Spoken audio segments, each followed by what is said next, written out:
So well, in this video, we are going to attempt the long answer type questions of the example problem NCERT. So question number is 14.31 now. So this question will be very interesting for us to solve. आप बहुत आसान आपको सवाल लगेगा, interesting लगेगा। सबसे अच्छी बात कि अब सवाल है आपके पास फिगर नंबर 14.33 पर आप अपना ध्यान लगाइए और ये रही आपके पास figure number 14.33, right. So it has a forward resistance of 25 ohm. ये जो फिगर है इसमें जो forward resistance of the diode है ये है 25 ओम, यहाँ लिख देते हैं। And this has reverse resistance is infinite because it is reverse biased. इसमें जो नेगेटिव टर्मिनल है देखिए पॉजिटिव से जुड़ा है, पॉजिटिव से है जो नेगेटिव से जुड़ा हुआ है। तो ये वाला जो डायोड है वो फॉरवर्ड बायस्ड है और जो ये वाला डायोड है वो रिवर्स बायस है। It has resistance infinite and this diode is also forward biased, so this has the resistance of 25 ohm. so इसका resistance भी जो है वो 25 ohm है। हमसे पूछा है कि आप बताइए कि what will be the values of I1, I2, I3 and I4। तो हमसे पूछा है कि I1 कितना होगा, तो हम सबसे पहले नोन पैरामीटर्स को लिखते हैं फिर आगे चलते हैं। सो हम सोल्यूशन से शुरू करते हैं। ये रहा सोल्यूशन और सोल्यूशन में हमारे पास जो नोन पैरामीटर है कि डायोड का जो फॉरवर्ड रेजिस्टेंस है हम ऐसा लिख देते हैं diode forward resistance is equal to 25 ohm for each diode, right. और उसके बाद जो डायग्राम में चीज़ें दी गई हैं, resistance of the arm A B is 125 and of arm C D is 125 external resistance. E F का भी जो एक्सटर्नल रेजिस्टेंस वो 125 है। and this 25 ohm resistance is in series with the rest of these resistors। so इसको हम लिख लेते हैं जी। हमारे जी नॉन पैरामीटर जो हो गए वो और हो गया हमारे पास कि जो वोल्टेज है, अप्लाइड वोल्टेज जो है आपके पास, जो अप्लाइड वोल्टेज है, applied voltage is 5 volt. Okay, so अब हम क्या करते हैं कि बाय यूजिंग द, अब यहाँ एक बात आपके साथ शेयर कर देते हैं कि जो रिवर्स रेजिस्टेंस है ना, जिसमें जो reverse bias resistance it is infinite for the branch C D. So जो सी डी ब्रांच है इसके बीच में कोई करंट नहीं आएगा, तो हम यहाँ लिख दें the current through branch C D is equal to 0। The current I3 is equal to 0 because of reverse bias. Reverse bias here the resistance जो है वो रिवर्स बायस रेजिस्टेंस जो इन्फिनिटी है, तो यहाँ से करंट नहीं जाएगा। ओके, अब हम शुरू करते हैं। हम ऐसा करते हैं using Kirchhoff's voltage loop rule का हम इस्तेमाल करते हैं। किसमें? इन द लूप ये देखिए लूप रहेगा आपका जी ए बी और H and then S and then G, तो यहाँ लूप बन जाएगा। यहाँ देखिए इस लूप रूल के अकॉर्डिंग यहाँ हम लूप रूल लगाते हैं कि 5 वोल्ट की बैटरी से जो वोल्टेज है वो अब डिक्रीज़ होगी, तो सबसे पहले डिक्रीज़ होगी वो डायोड के ऊपर जाके, तो ये हो जाएगी 25 टाइम I4, फिर डिक्रीज़ होगी -125 time I4, right, and this is once again -25 time I1, this is equal to 0। यहाँ देख लीजिए आप, यहाँ से जो वोल्टेज ड्रॉप होगी वो वोल्टेज होती है B is equal to IR, तो यहाँ I रहेगा I4, रेजिस्टेंस रहेगा 25। जो वोल्टेज यहाँ ड्रॉप होगी इसमें होगा I4, ये करंट रहेगा और ये रेजिस्टेंस रहेगा। फिर वोल्टेज ड्रॉप होगी यहाँ जाके, ये होगा जो रेजिस्टेंस ऑफ 25 और करंट है यहाँ I1। ये देखिए यहाँ इस आर्म के थ्रू यदि करंट I1 है तो यहाँ भी करंट है I1, तो यहाँ हम लिख देते हैं कि यहाँ करंट है I1। So you will find it so easy to solve this problem. Okay, so हम आगे चलें तो यहाँ हो जाएगा, देखिए इस पार्ट को आप जोड़ दीजिए, आपके पास आ गया 5 -25 एंड -125, यह आ जाएगा -150 time I4 -25 time I1 is equal to 0। तो 5 यहाँ से कॉमन आ जाएंगे, यहाँ बचेगा 1 -30 टाइम I4 और -5 time I1 is equal to 0। Now 5 is not equal to 0, तो आपके पास रिमेनिंग इक्वेशन होगी 30 time I4 and plus 5 time I1 is equal to 1। ये इक्वेशन है जिसको अपना संभाल के रखना है अपने पास। ओके, सो इसको हम इक्वेशन नंबर 1 मान लेते हैं। अब हम दोबारा फिर से using the Kirchhoff's voltage rule once again, using Kirchhoff's voltage rule in the loop। अब आप लूप अगला चूज करिए, ये लूप रहेगा GEFH वंस अगेन G। तो यहाँ भी क्या होगा, यहाँ 5 वोल्ट जो है वो बैटरी की वोल्टेज है और ये ड्रॉप होगी जाकर यहाँ, पहले इक्वेशन लिखते हैं फिर आपको बताते हैं। फिर होगा -25 time I2 -125 time I2 -25 time I1 is equal to 0।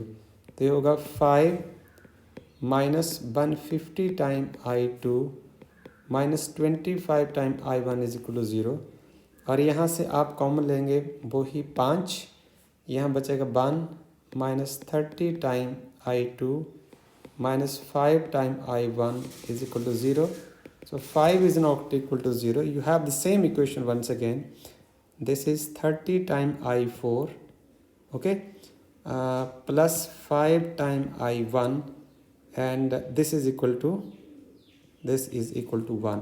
So this is the same equation. This is 30 time I2 है, यहाँ I2 है. So this is equation number 2. So from equation 1 and 2, from equation 1 and equation 2, but you do find, आप ये देखेंगे कि I2 जो है वो I4 के बराबर है। Okay, you can do it. So ये इक्वेशन नंबर 3 हो गया। अब आप एक जंक्शन रूल लगाइए, यहाँ हम आपको समझा देते हैं। ये है, यहाँ से बैटरी वोल्टेज है 5 वोल्ट। ये वोल्टेज ड्रॉप कहाँ होगी इस लूप में, सबसे पहले यहाँ ड्रॉप होगी B is equal to IR, तो यह 25 I2 होगा और यहाँ वो बन जाएगा। फिर ये वोल्टेज इस रेजिस्टेंस के थ्रू फिर ड्रॉप होगी, 125 टाइम I2 हो जाएगा। फिर आगे लूप में आता है ये वाला रेजिस्टेंस, तो ये होगा 25 टाइम I1, यहाँ फिर ड्रॉप होगी और यहाँ आकर वो 0 हो जाएगी। ओके, सो यहाँ हुआ, इन इक्वेशन को यदि हम सॉल्व करें इसको पहली और दूसरी को, तो हमें पाएंगे कि जो I2 है वो I4 के बराबर है।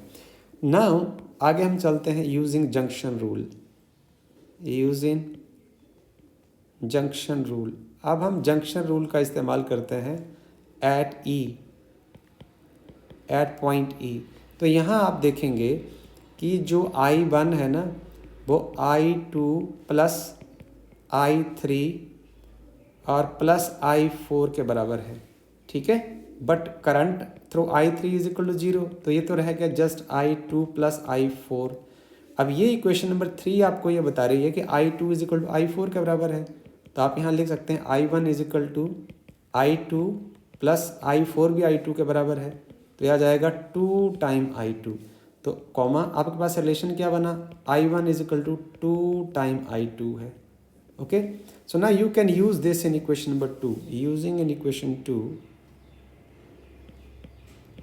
अब आप इसको इक्वेशन नंबर 2 में पुट कर दीजिए, आपके पास आएगा 30 टाइम,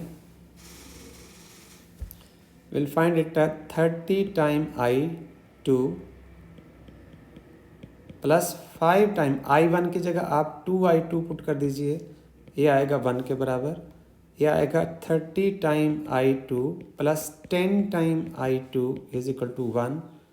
ये आ जाएगा 40 time, this is 40 I2 is equal to 1 and I2 is equal to 1/40। तो इसको सॉल्व करने के लिए आप इसको 100 से गुणा कर दीजिए, 100 से भाग कर दीजिए, इसके साथ कैंसिल हो गया और ये आ जाएगा 4 दूनी 8 और पॉइंट बने 2, तो बन जाएंगे 2.5। सो 2.5 में आप डेसिमल को रिप्लेस करिए आगे, तो ये आ जाएगा 0.025 एम्पियर। अब देखिए I2 आपके पास आ गया 0.025 एम्पियर, तो I4 कितना आएगा, क्योंकि ये दोनों बराबर है 0.025 एम्पियर। तो I1 कितना आएगा, I1 is equal to 2 time I2, so I1 is equal to 0.050 ampere. So this is very interesting problem. ये बहुत मज़ेदार प्रॉब्लम थी। उम्मीद है कि आपने इसे ज़रूर सीखा होगा। हम नेक्स्ट सवाल की ओर चलते हैं और ये रही हमारी next problem. So we are shifting to this problem and this problem is very informative. ये आपको बहुत अच्छा ज्ञान कराएगी। तो हमारे पास सवाल है 14.32। So this question is very interesting. This question is very interesting for us to solve. देखिए सवाल दिया हुआ है हमारे पास कि हमारे पास एक सर्किट है, फिगर नंबर 14.14। ये है फिगर नंबर 14.14 जिसकी ऊपर बात की है। अब the input voltage of the base resistance is 10 volt. ये जो इनपुट वोल्टेज है इसके नॉन पैरामीटर को हम लिख लें। ये आ गया सोल्यूशन।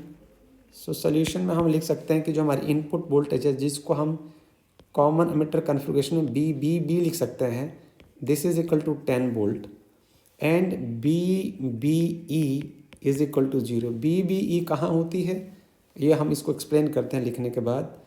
और comma V C E is also equal to 0। और इसमें हमारे पास है वी सी सी और जो गिवन पैरामीटर है हमारे पास वो है B C C is equal to 10 volt, right. और हमारे पास और क्या दिया हुआ है, जो आर बी है बेस रेजिस्टेंस जो है वो है 400 किलो ओम और जो कलेक्टर एंड के ऊपर रेजिस्टेंस है वो है 3 किलो ओम, राइट। हम क्या करते हैं, इसको सॉल्व करने के लिए एक लूप रूल लगाते हैं और पहले इनपुट में लगाते हैं। तो इनपुट में ये जो बैटरी आ जाएगी आपके पास, ये है एन पी एन ट्रांजिस्टर। तो यहाँ आपके पास पॉजिटिव आ जाएगा और ये नेगेटिव आ जाएगा और इसके साथ आप इसको सॉल्व कर सकते हैं। सो हम यहाँ लिखें using the loop rule, using loop rule in the input. अब आप इनपुट पार्ट में आप लूप रूल लगाइए तो क्या होगा, वो तो बड़े साधारण बात बनेंगी। ये लूप रूल लगा देते हैं, ये आ जाएगा बी, ये बैटरी की इनपुट हो गई। अब ये ड्रॉप होगी तो उसके लिए फार्मूला होगा आई आर। तो ये आ जाएगा बेस करंट और रेजिस्टेंस ऑफ द बेस आ जाएगा माइनस ये वाले पार्ट में होती है ये बेस एमिटर वोल्टेज है। यहाँ इस लूप की हम बात कर रहे हैं। तो ये आपके पास आ जाएगा माइनस ऑफ बी ई, ये बेस है और ये वाला पार्ट एमिटर है और अल्टीमेटली दूसरे एंड पर आके 0 हो जाएगी। तो यहाँ देखिए कितना आसान काम है। यहाँ बी ई तो पहले ऑलरेडी 0 है, तो आपके पास क्या बचा, जो बी है वो 10 लिख दें यहाँ और minus it is equal to then I B. तो बेस करंट जो है उसको हमने निकालना है और जो आर बी है जो बेस रेजिस्टेंस है वो है 400 किलो ओम। तो आप यहाँ देख लीजिए कि यहाँ से बेस करंट निकालना कितना आसान है। This is 10 upon 400 cross 10 to power -3। Okay, so K means के का जो न्यूमेरिकल वैल्यू है 10 टू पावर 3 होता है, तो दूसरी हो जाएगा माइनस हो जाएगा। सो दिस इज़ 1/40। तो दिस इज़ ऐसे लिख देते हैं हम इसको 1/40 मिली एम्पियर, इतना करंट आएगा इसमें। ओके, तो this is just the base current is. अब हम ऐसा करते हैं कि हम कलेक्टर करंट को निकालने के लिए हम एक लूप रूल दोबारा लगाते हैं। By using the loop rule, by using loop rule in output part. अब आप output part of the transistor,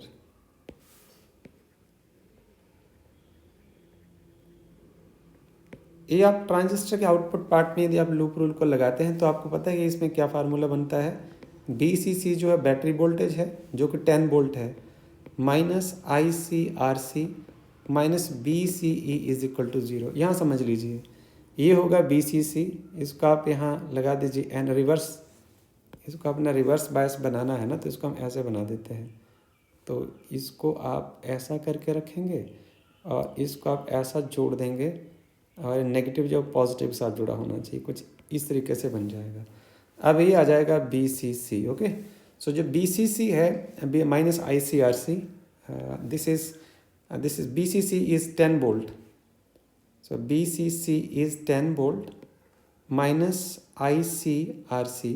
so I C तो आपको निकालना है और आर सी जो है वो 3 किलो ओम है और बी सी ई जीरो है। दिस इज सी हेयर, ये जीरो है तो minus zero is equal to zero. इसको फर्दर सॉल्व करें तो हमारे पास आएगा 10 is equal to I C into 3 cross 10⁻³ Now here IC is equal to 10 by 3 cross 10⁻³ तो यह आ जाएगा 3.3 मिली एम्पियर हो जाएगा। Okay, so this is easy to calculate it. अब हमारे पास बचता है कि जो बीटा है, बीटा एक और पूछा है आपसे कि आप बताइए कि जो करंट गेन कितना होगा। तो करंट गेन पूछा है, हम लिखें द करंट गेन, यहाँ लिख देते हैं करंट गेन बीटा क्या होगा। This is I C upon I B. So beta here is I C is 3.3 cross 10⁻³ और नीचे आपके पास आएगा 1 क्रॉस 10⁻³ इंटू 40। तो this is now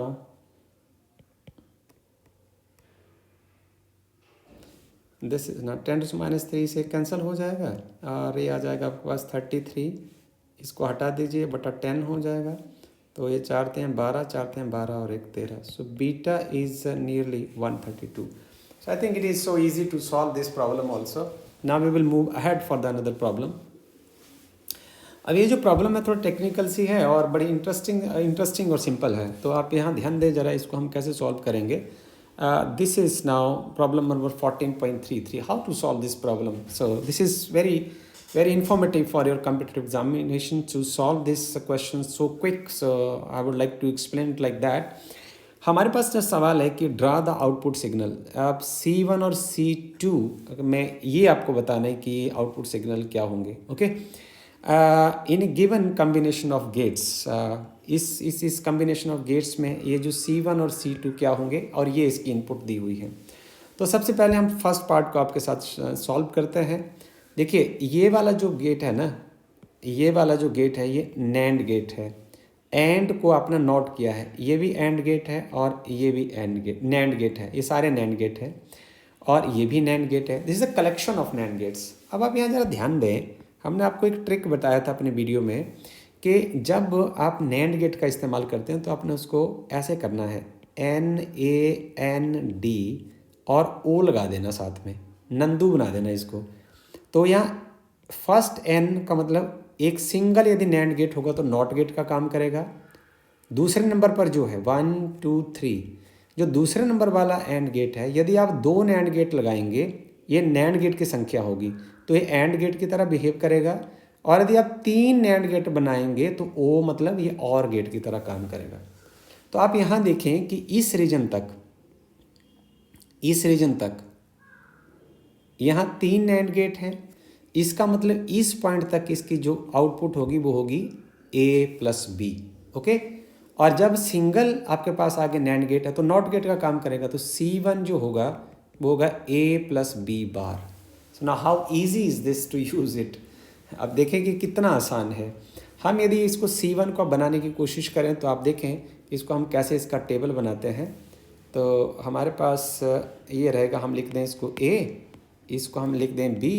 तो पहली आउटपुट आपकी जो आउटपुट आएगी उसको हम सीधा लिख देते हैं, वो आएगी A+B बार हो जाएगी। पहले स्टेज पर हम A+B निकालें और फिर अगली स्टेज पर हम निकालें बाई बार, मीन्स A+B बार निकाल लेंगे। अब आप यहाँ ध्यान दें ज़रा, इसकी इनपुट्स क्या क्या है। यहाँ इनपुट A की 1 है और B की 0 है, तो इसको हम लिखें that here A is 1 and B is equal to 0। तो 1 + 0 is 1 और इसका जो आउटकम होगी तो 0 हो जाएगी। अच्छा, अब इस पार्ट में चलें, दोनों ही 1 है, A भी 1 है B भी 1 है, A+B आ जाएगा 1 आ जाएगा और इसका जो इन्वर्टर होगा वो 0 हो जाएगा। इस केस में चलें 2 2 3, जो A है वो 0 है और B है वो 1 है तो 0 + 1 1 और इसकी आउटपुट इन्वर्टर 0 हो जाएगा। अगले केस में चले, फ्रॉम 2 to 3 हमने कर दिया। अब हम चलते हैं 3 to 4, जो आपका वेव पल्स है, जब wave train it is a wave train of the signal. आपके पास A 1 है और B 0 है, 1 + 0 = 1 और इसका इन्वर्ट जो है वो 0 हो जाएगा। So I think it's all are 0, it's all are 0। It's all about the C1 output जो है इस वेव ट्रेन के अकॉर्डिंग ऐसी होगी। अब दूसरे केस में हम करते हैं, ये भी बहुत ट्रिकी है और बहुत आसान है। यहाँ आप देखें तो यहाँ और गेट का इस्तेमाल किया है, नॉर गेट का। ओके, ये भी नॉर गेट है, ये भी नॉर गेट है, मतलब और गेट को यदि आप नॉट कर देते हैं तो ये बनता है नॉर गेट। अब यहाँ नॉर गेट का इस्तेमाल किया हुआ है, तो इसको यदि आपने ट्रिकी वे से करना हो तो उसका तरीका है NORA लगा देना आपने। ओके, अब यदि सिंगल नॉर गेट होगा तो नॉट गेट की तरह काम करेगा, 2 नॉर गेट होंगे तो और गेट की तरह काम करेंगे, 3 नॉर गेट होंगे तो एंड गेट की तरह काम करेंगे। तो आप देख लीजिए यहाँ 3 नॉर गेट है, इसलिए इसकी आउटपुट जो है वो एंड गेट की तरह होगी, इसलिए C2 जो है वो A × B होगा। ओके, सो हम यहाँ लिख दें तो इसका जो इनपुट है तो इसका हम आंसर इसी के साथ कर देते हैं। ये देखिए, इसका आंसर जो है वो इसी के साथ कर देते हैं, क्योंकि इनपुट तो हमारे पास है। इनपुट यहाँ, चलो ऐसा कर देते हैं, ये आएगा A पार्ट B। ये जो पार्ट B है, जो सेकेंड डायग्राम है, इसमें A B और जो बाई आएगा इसमें आएगा A.B, right. So first case में A is 1, B is 0। यहाँ देख लीजिए तो आपके पास आउटपुट आ जाएगी 1 × 0 0। दूसरे केस में 1 × 1 तो यहाँ 1 ही आएगी। तीसरे केस में 0 × 1 तो यहाँ 0 ही आएगी। चौथे केस में 1 × 0 तो 0 आएगी। So this is how to solve such problems, and these are basically tricky and simple as well. So with this, I am going to close this video. Thank you.